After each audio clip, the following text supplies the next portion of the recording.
Bonjour, bonjour! On est au 115 chemin de la Seigneurie à Sainte-Béatrix. C'est une espèce de coopérative. Il y a 140 arpents partagés entre 20 propriétaires. Ici, on est propriétaire d'une partie. Les arpents qui sont autour sont seulement pour les 20 propriétaires.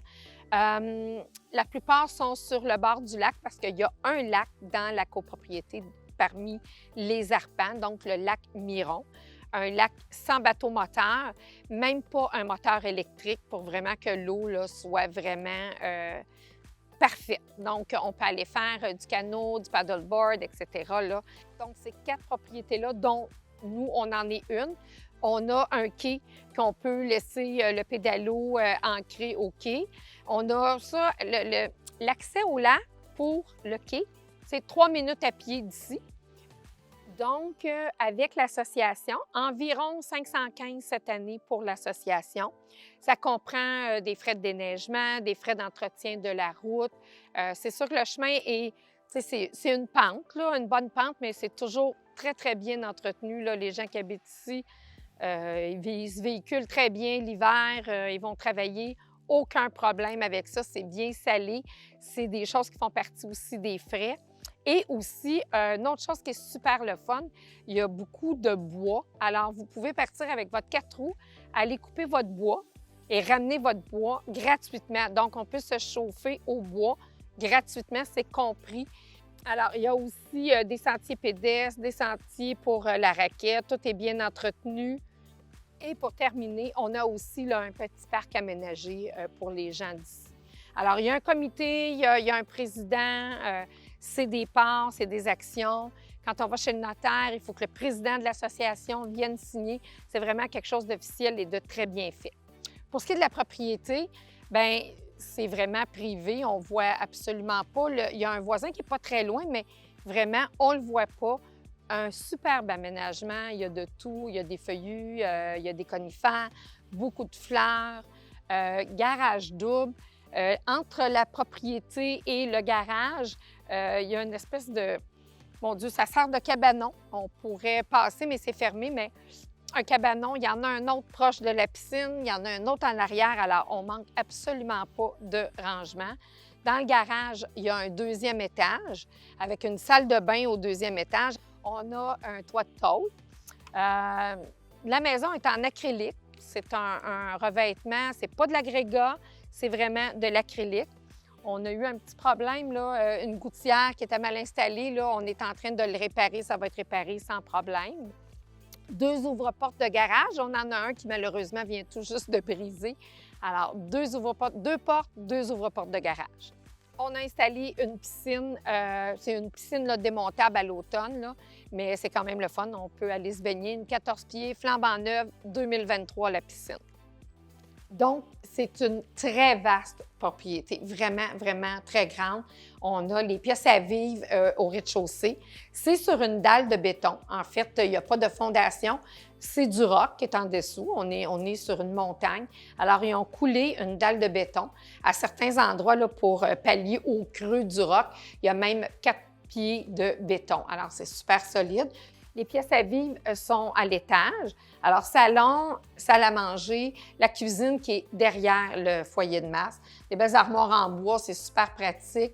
On a aussi un petit coin juste ici pour le bar.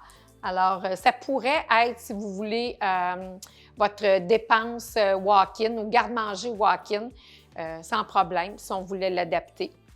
Et dans la cuisine, c'est rare qu'on a ça, mais on a 2 emplacements prévus pour mettre des frigidaires, 2 frigidaires ou mettre un réfrigérateur et un congélateur debout. Et à côté, on a une espèce de pièce mécanique là, avec le réservoir, l'aspirateur central, tout est rassemblé au même endroit. C'est comme un peu la pièce mécanique. Alors, une autre chose de particulière dans cette propriété-là, c'est un mini-bar là, intégré. Je veux dire, ça reste là, on ne peut pas partir avec. Plusieurs particularités architecturales dans cette propriété-là. On a, c'est plus qu'une rosette là, hein, au plafond. C'est vraiment très joli. On en a aussi devant la sortie pour le spa. On a aussi en forme de mezzanine pour le 2e étage. Je trouve ça magnifique. Alors, on voit les rampes. l'endroit pour mettre l'horloge en haut, c'est bien pensé. Je trouve que la propriété a un petit peu un style éclectique. C'est chaleureux, c'est convivial et on peut faire beaucoup de choses en décoration. Ils ont rajouté en 2008, pas les propriétaires actuels, mais les propriétaires avant, en 2008, sont venus ajouter une verrière. C'est une 3 saisons, mais quand même, on peut passer vraiment 3 belles saisons justement dans cette magnifique verrière. On voit partout, dans toutes les fenêtres, on voit la nature, la végétation à l'extérieur. Comme je vous ai dit, on est vraiment privé. Alors, à l'étage, on a une autre salle familiale où il y a une table de billard qui est en inclusion, bien sûr. Alors, une autre pièce qui est intéressante vraiment dans la propriété. Et on a une chambre à l'étage qui est immense, vraiment, vraiment immense. Donc, vous pourriez faire votre chambre des maîtres en haut. Il y en a une autre très grande ici au rez-de-chaussée. Il y a 2 chambres au rez-de-chaussée qui sont vraiment là, à l'écart. Il y a une porte, on peut être dans les airs à vivre et on ne sera pas dérangé. Présentement, il y a une chambre qui a été utilisée en bureau et les gens, eux, ils ont décidé de faire leur chambre principale, leur chambre des maîtres au rez-de-chaussée, mais la chambre à l'étage est complètement magnifique. Elle pourrait être aussi séparée en 2 probablement parce que c'est tellement grand. L'escalier qui est ronde, qui est tournante, avec un espèce de petit peu de lumière pour toujours garder la lumière. Vraiment, c'est une architecture qui est vraiment particulière, très bien réfléchie.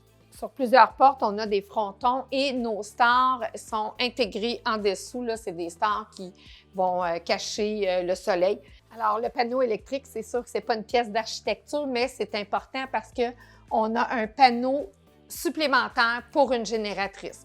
Ça, c'est vraiment le fun parce qu'avec les changements de climat, on manque de plus en plus d'électricité. C'était des choses qui n'arrivaient pas en campagne puis dans la Naudière, mais ça arrive qu'on en manque. Alors ici, vous allez avoir accès, le réfrigérateur va fonctionner, la télévision va fonctionner, l'eau courante, parce que c'est sûr qu'on a un puits artésien et puis on a une fosse septique. Alors, l'eau va fonctionner, vous allez pouvoir continuer à vous laver. Et toutes les prises de courant de la cuisine, exemple, le grille-pain, la cafetière, tout ça va fonctionner. Alors, c'est vraiment, vraiment le fun.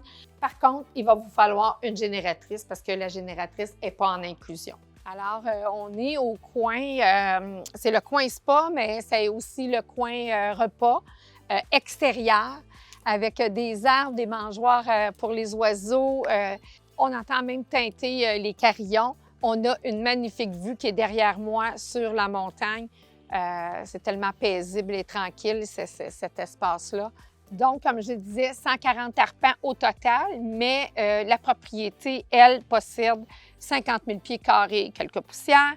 On a 51 mètres par 74 mètres là, et quelques poussières de dimension de terrain. La propriété, c'est une 88, comme vous avez pu voir, bien entretenue au fil des années. On a aussi un coin-feu de l'autre côté, donc il ne manque rien. Piscine, spa, coin-feu, la paix, le paysage, un lac. Vraiment, c'est une propriété qui est particulière. Je suis chanceuse, moi, j'ai souvent des choses particulières. Il fait bon vivre dans des endroits comme ça. C'est un mode de vie. Alors, venez vivre dans la Naudière. Venez-vous à Sainte-Béatrix, une magnifique propriété qui vous attend.